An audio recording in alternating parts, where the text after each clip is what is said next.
Hello, and welcome to Women with AI, the podcast dedicated to amplifying the voices and perspectives of women in the ever-expanding field of artificial intelligence. Today, I have the pleasure of introducing you to a specialist social media consultant who's an expert in using LinkedIn, so I'm really looking forward to hearing her insights on how AI is impacting on social media. But before we jump into the podcast, let me tell you a little bit about her. Louise Brogan is a YouTuber, podcaster, writer and small business champion.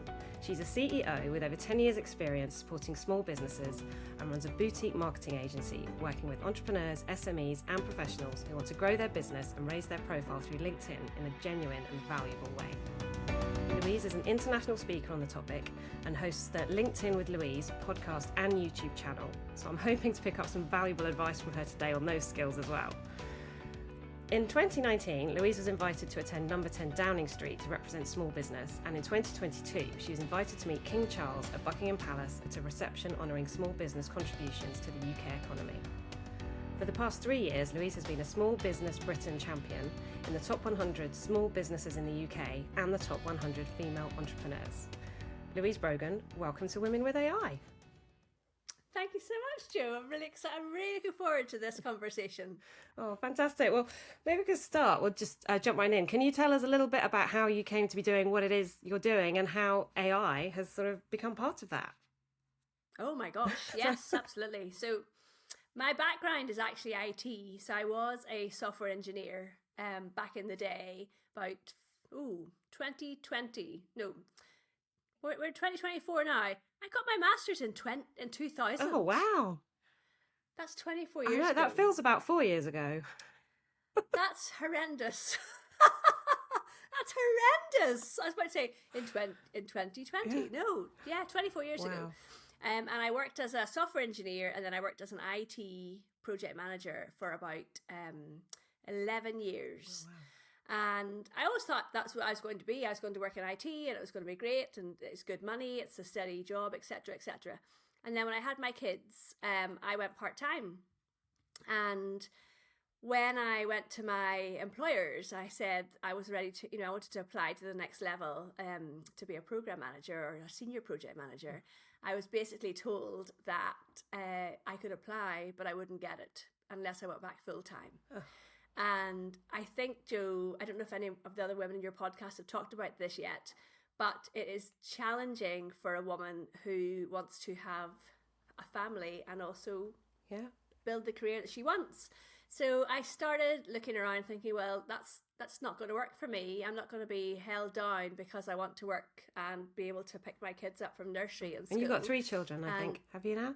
Yeah, I've got 3 kids, and now they're all, they're the youngest is now 14, so they're all they look after themselves now. But back then, I wanted to be flexible, and I was ambitious for my career. So I looked around at what else I could do, and I kind of fell into social media.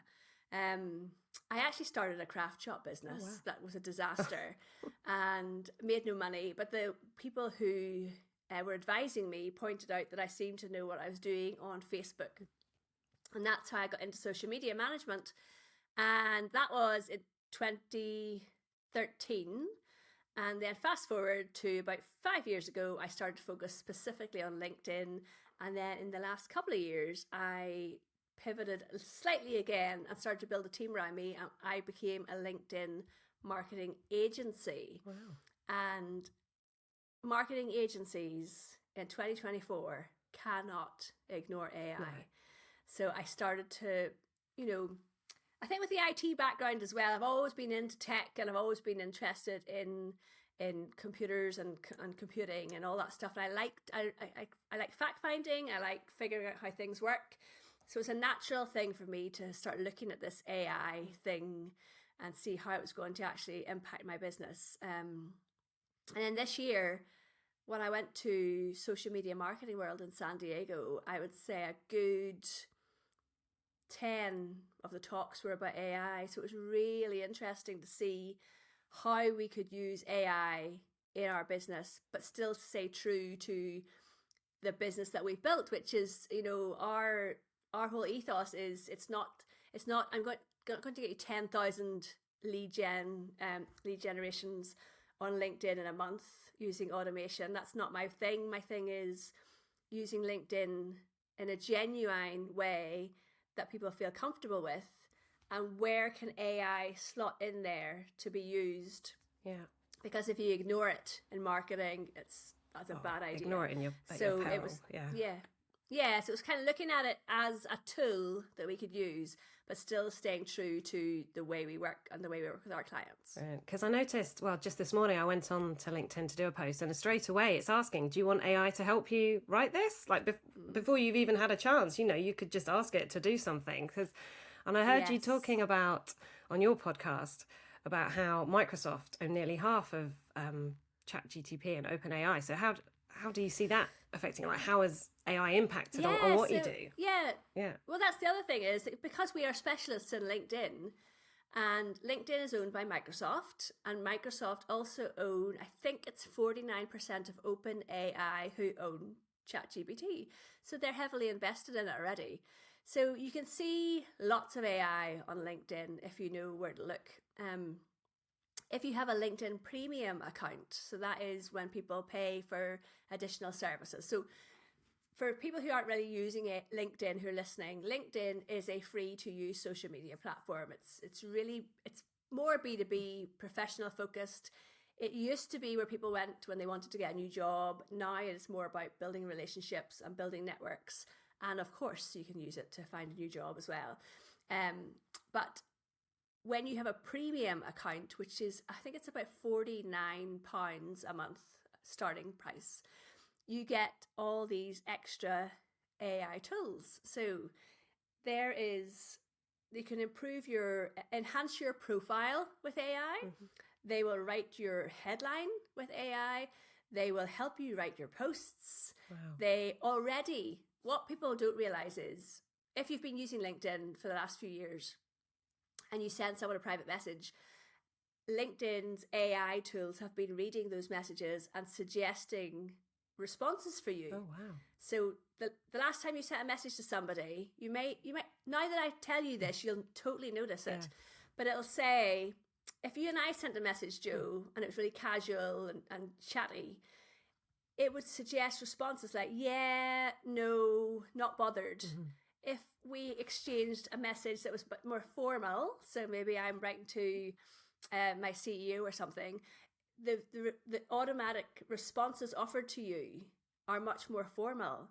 And that is the AI figuring out, what is the tone of this conversation? Can we help with the messages and the responses to this conversation on LinkedIn? Wow. Those are like three of the, dipping the toe in the water of what they are doing with AI on LinkedIn at the minute. Because it sounds like that could be a positive because it's helping people, but also I think also a negative because you're taking away that human element. And it could be that you are speaking to a CEO, but maybe you know them, maybe you've met them, maybe it is more casual, and then you'll come across quite formal, and they might be thinking, well, that isn't how they were when we spoke. So I think I would say the negatives for that would be that then suddenly you've got AI talking to AI as well. Maybe, if you've got AI helping you write your post, and then you've got an AI answering it. And then I'm hearing that recruiters, like as you mentioned, people use LinkedIn for jobs. Recruiters using AI to filter through CVs. But has that been written by an AI? I mean, do you think that is a negative? Or can you see it as... I think that LinkedIn has been using these technologies for far longer than people have any idea about. Mm-hmm. So with the private messaging piece, those suggested answers, you have to select them. It doesn't send them without you choosing one of them. So, and that is where I see LinkedIn and Microsoft behaving differently to maybe other areas of the internet, because it's all your choice. Mm-hmm. So, for example, if you look at somebody's profile on LinkedIn, you might see some of them say enhanced with AI. Oh, I haven't seen that. So I have not chosen to use that. These are all the little things that you don't notice until someone mentions them. And you're like, oh, okay, now I see it. So when I log into LinkedIn, and if I opened up my profile, my personal profile, so for people who aren't really savvy about LinkedIn, you've got personal profiles and company pages. Yeah. On my personal profile, it says, would you like to enhance your profile with AI? And I have never clicked the yes button, because once you click it and choose it, you can't reverse it. Oh, that's good to know. So yes, even if you use it and it suggests 20 things to change and you only pick one of those things to change, it will say your profile is enhanced by AI. Wow. Whereas I have really specifically chosen what I want to show in my profile, and I don't want people to think that it's been generated by AI. Oh, love that, because I noticed that you said you like to have Fridays off. But I think that's it. That's the human element. I don't think an AI would come up with that. So I used to have in mind that I was very good at reverse parking up hills. Excellent. Just to see if anyone was actually reading the profile of my description of what just to see, would anyone pick up on that? Oh, so you're very good at reverse parking, yes, especially on hills. But So the other areas that the AI is showing up on LinkedIn are, as you say, suggesting it's not that they're writing your posts for you, they're suggesting, would you like to rewrite this with AI? Yeah. So where I think AI is fascinating, and what I really learned in over in San Diego was the way we should be using it as a tool to prepare the work that we're doing, not to use it to create the content. So when it says, would you like to rewrite this with AI? So if I've written, the way I do posts on LinkedIn is it's quite specific. I'll introduce a topic, I'll share some useful advice about that topic, and then I'll ask a question of my audience. If you click on the rewrite with AI, it just becomes so generic. And there's no examples from my experience in there anymore. And there's not really any of my personality in there.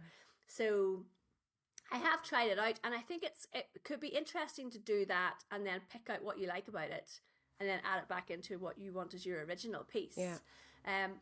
But the way we were looking at using it as a tool is actually all the research for we do a lot of our whole business is content for clients on LinkedIn. And if I'm working with, say, a private equity firm, and they say, so we want you to do the post for our LinkedIn, Louise, and you say, well, okay, what are the core things people ask you about? And they might come up with 3 or 4 like overarching topics.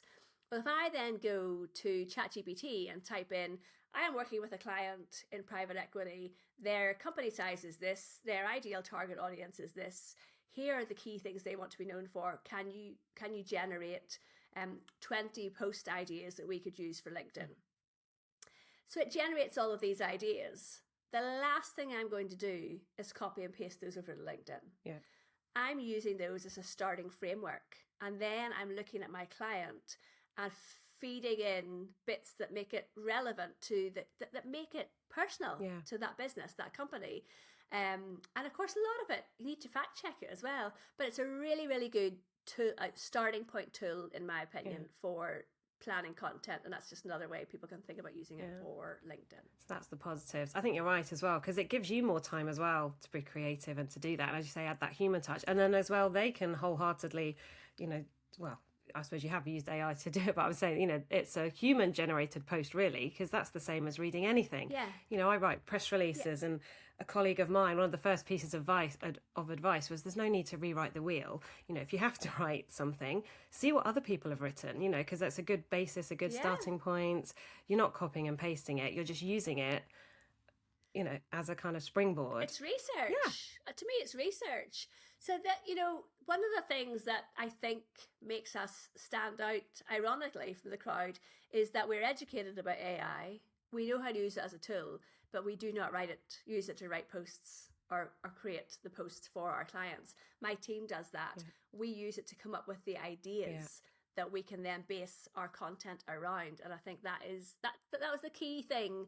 Before I went to that event in San Diego, I was like, oh, this is scary. AI is coming. And if people are just going to say, well, we don't want to pay Louise and her business to manage our company page, we'll just use AI to do all our posts. But you can see already when people are doing that it's kind of a disaster.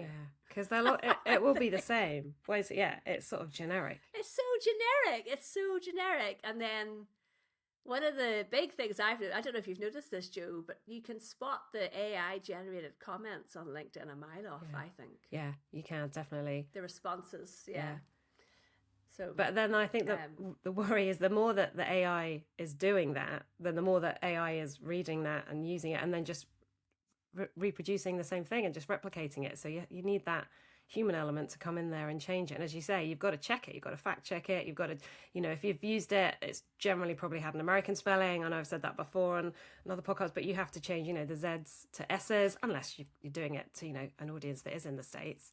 So I guess that's how companies can use it well. It's like being aware of the negatives to then spin it and use it for positives. But because I think, have you been using it on YouTube as well? Oh yeah, so it's really cool actually for YouTube use. So how do you use it there? What's the difference? It is, again, it's generating the ideas. Okay.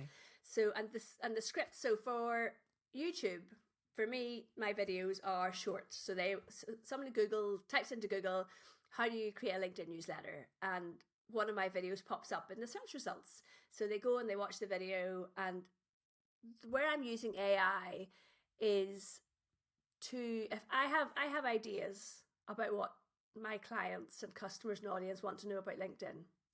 So let's take the newsletter example. So I can go to ChatGPT and say, I'm creating a YouTube short video to answer a question and then I say, for B2B professional clients who want to use LinkedIn newsletters in order to, and then you give it specific prompts and reasons for doing these things. Can you please create a script to use for YouTube? And then it generates this entire script. Well, I do not use that script word for word, but I can see it breaks it down into like different sections. So what I do is I'll read through their script and I'll write little key points on it for myself. And then I go and record the video that I want to make, but I make sure that I'm not missing out all the different steps, because you could miss something that you hadn't really thought of. And then I've done images with AI. Ooh. And I was talking to my husband about this yesterday. They're gloomy. Yeah. AI images that's how I would describe them. They're kind of dark and gloomy. Yeah. And I'm like, who's making these? Who's making the language and the computers behind this? Because it's all like, it reminds me of like the kind of gaming gloominess. It's a lot of dark and grey, and everyone looks really miserable. It's that Blade Runner future, isn't it? It's a dystopian nightmare. It is really dystopian, and I'm like, this is where they need to get more women in behind the scenes in the engineering of the AI, because this is nobody wants to look at this. This is quite depressing. Yeah. I have used it to generate images for presentations of talks I've given.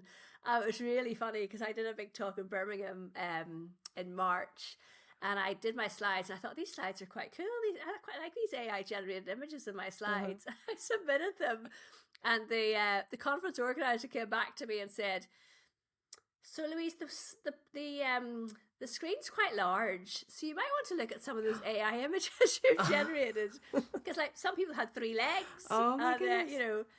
And the language is AI generated images. They cannot quite get the wording right on them, so the words look like they're kind of like Russian or something. It's kind of weird. I am quite pleased about that. I mean, that kind of gives me hope that we're not all just going to get sucked into believing that these are, it's like when you see it, someone's got 3 arms, as well as 3 legs, and the skin just doesn't look quite right. And you're right. I mean, this is good. And as you said, is it about getting more women into maybe that side of it as well, and just making sure that it's equal in that sense? Because as you say, gaming, I mean, I don't want to generalize, but if you look at Lara Croft Tomb Raider, I mean, I don't know, I might be making it up, but a lot of these games are sort of aimed at men, aren't they? I would say. I mean, that's totally generalizing, and people probably shoot me and say that in the comments, but I think it's what do you want to look at, and maybe we need but to go back to the YouTube video, so the scripts, it helps to come up with the scripts. But as I say, I don't read from the scripts. It just gives me ideas again. But one of the software companies that I use, I have a subscription to something called vidIQ, which I can send you guys a link to. Nice. And it will take my description. So on YouTube, you upload your video, but you also need to write a headline. and you need to write a description of what's in the video. And that should be really written in a keyword friendly way, so that when someone is typing something into Google, those videos come up in the search results. And that's based off of what do I say in the video, but also what's in the description. So I'll put in my description, and then with this vidIQ tool, you can click it and say generate a new title or headline, and it'll give me 6 different options that they have used from AI based off of what I've said the video is about. And again, some of them are like, well, I would never say that. I would never use those words, but actually I could tweak that a little bit. So I'm testing that out. That's kind of interesting to see. I know there are people who are creating whole videos and whole mini books with AI. And I think, honestly, Jo, I think people are just playing and finding their way, and it'll probably turn out all right in the wash. But at the minute, there's some rather interesting, challenging things happening, I think. I think it's like anything new, isn't it? You're going to try it, and you are going to put it in. And I use it for work. I use it to generate ideas, or for ideas for posts, or for titles for press releases, that kind of thing. And you're right, sometimes you think no, and I sort of say, give me 3 examples for this, and then it kind of, on ChatGPT, and I've just got the free version, you give it a little thumbs up or a thumbs down, or you say yes or no. But quite often don't give it the thumbs up or thumbs down. I just copy and paste it into a Word document, and then off I go.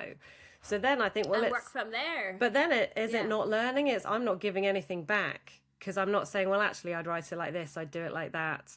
Because I tell you what, have you heard of Pi, the PI, the personal assistant? I can't think now. We'll put a link to it. But there was no, I haven't. Over on the Creatives with AI podcast, David did a conversation with Pi, and that's a lot. It's different because it kind of comes back. It's more conversational. You can either speak to it or just type, and it will type back.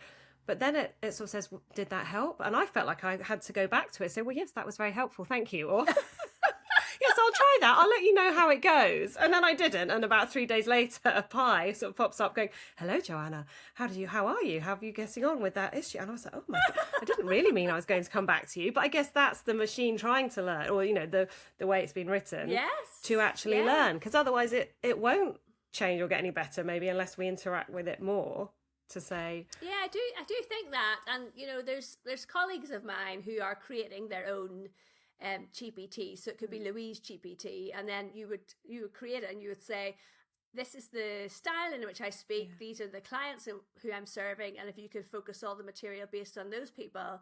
And I do think that's a really interesting use of it. So there's I think, and it kind of comes back to, if I was not looking at this stuff and keeping ahead of it and learning about it, I would get left in the dust by the agencies who are doing that. And I think that's where it's really important for people who, if you're a small business owner, an entrepreneur, or you're running an agency, you got to really keep yourself up to date with what's happening, because the clients, our clients want human writers. That's why they've hired us in the first place, because we have copywriters who are professional copywriters who write copy specifically for LinkedIn. But if they said to me, well, Louise, what are you doing about AI? And I said, oh, we're just ignoring that. That's for, techie geeks. They'd be thinking, oh, well, she's not really keeping up to date with what's going on in her industry, is she? So I think it's learn it, use it for a tool, but also remember that, at the end of the day, I think the human brain is smarter than the computer brain. And also people go with personality anyway. I mean, people, everyone works with people who they specifically like to work with them. And, not everyone wants to just interact with a computer all day. Some people want to get on a call with a human being. Well, most people, I hope. People buy from people. Exactly. As well. And it's quite, I had my little chat with Pi, and the funny thing was I was then talking to a friend, and she came back with practically word for word the exact same example for something that, should have been written in this situation. And I was like, It's like, it's like, is my friend, is she a digital Are twin? you, Yeah, and Pi? that's yeah. Are you just? I mean, that would be quite nice, wouldn't it? Actually, instead of just talking to a faceless AI, maybe. I mean, that's what we do, isn't it? I mean, I've got friends. You just text or you leave voice notes for each other, and you're asking a Yeah. question, and then your friend comes back with their advice, and then it's choosing the friend or the chat GPT or AI that suits you, isn't it? The one that you sort of like the sound of. Yeah, I do. I think AI it's really handy. It's really convenient, but at the end of the day, it doesn't really beat having a call and a conversation with somebody. So one of the it's pushed us down a road faster than we possibly would have gone on our own, and that is we are doing video content for our clients now for LinkedIn, and that's because video is not AI generated. Yeah. Now, I know there are some people out there who are playing around with that to make it, but I don't think most people that I know, and it could be different in people who are in their 20s now might view this completely differently, but I don't think that anybody who I know over the age of 40 really wants to put their voice and their face into a computer so it creates an AI version of them. So we interview our clients on video, like you and I are here right now, and then we take the video of the client speaking and answering the questions, and we create all the content from that. So we post video of our clients on LinkedIn speaking to camera, and then all the content is surrounding that. And that is because everybody knows it's really that person. Whereas if it was text only posts, you could think, well, have they written this themselves or have they used a computer to write it? But right now, uploading video of people speaking into the camera we know it's genuine and authentic. So it's becoming our main offer to our clients now is the video pieces for LinkedIn for that very reason. And I don't think I would have gone down the road so fast with video if I hadn't thought, well, how do we show people that we're not just using AI to create content? I know, we'll do video of them. Wow. So it has been a really useful tool, because I was going to ask you, how do you see AI shaping social media? And I guess that's one of the ways it's helped you. Well, the news has come out this week from Facebook. It's a friend of mine called AI content synthetic content. Yeah. So I'll have to introduce you to her, Joe. She can maybe come on the podcast and talk about this. But she said that Facebook are so concerned about the use of AI generating content that there's going to be rules around anything that's created with AI is going to have to be labeled as such, so people know what they're watching. And I think this all, like, Facebook is Facebook and Instagram are used as weapons during the elections, and there's a lot of apparently half the world is electing people this year. I read in the Guardian at the weekend, which is mad, and they're really worried about foreign powers using AI to affect people's views in democratic elections. And Facebook was really, I'm not sure if abused is the right word, but it was really used heavily for that in the previous American elections specifically. So they're trying to get ahead of that. And so they're bringing out some rules and boundaries around use of AI and whether something has to be marked as whether it's AI generated or not. I think it should. I think, that would be the biggest learning curve for all of us to be able to spot it. As you say, that's why it's important to get in there now. Yeah, and I think this is why I like LinkedIn. I mean, I like LinkedIn anyway, but this is where I like their behavior, because anything that is generated with AI or AI enhanced on LinkedIn is marked by LinkedIn. This profile has been enhanced by AI. This post has been written by AI. There's another funny use of it, actually, Joe, that they are slowly rolling out, and it's a comical disaster. Oh, what? Tell me. Is the best way to put it. And that is, they're using AI to summarize a whole conversation and a post. So if someone, so my friend Jeremy did a post about a charity that helps to raise money for the deaf, and one of our other friends has the new AI rollout. So at the bottom it said, please, use AI to summarize this post. Who is Jeremy talking about? and it came up with it called the Deaf charity. It said it was like a software company. It was used for like generating leads in South America or something. So it was like absolute nonsense. It was complete gobbledygook. So I think you've got to just trust your own gut a lot of the time as well. And say, well, do I want to use these tools? And of course, they're all in their infancy. A lot of them are in their infancy, and they will get better. But for now, the AI, I would not enhance my profile with LinkedIn and AI. No. I wouldn't allow it to rewrite my posts. And I certainly wouldn't believe it when it says, would you like me to summarize this conversation? Because it's a complete nonsense. Exactly. That's it's a tool, but don't trust it. You've got to reread it. You still need to keep the human element, your personality. And it's like just asking anyone for something, and then you've got to check it. But I mean, it's kind of like the real world, right? You know, you'll read articles in certain newspapers, and part of you goes, I don't think that's true. I don't actually think that really happened, or that's the way that happened. And you trust your own instinct, and you trust your gut. And I think we've got to do the same with AI, especially on social media. Definitely. No, thank you, Louise. This has been a really interesting chat. And I think because you are such an expert on LinkedIn, it makes complete sense, everything that you said and how to use it. So where can people find out more about you? Where are you online? How can people, get in touch? Yeah, so it's Louise Brogan on LinkedIn. You can connect with me there. You can send me a human message, or you can send me an AI one. And I have my podcast and YouTube channel are LinkedIn with Louise. And if you are looking at LinkedIn as your social media platform, I have a free download to help with that. And that's over at louisebrogan.com/download.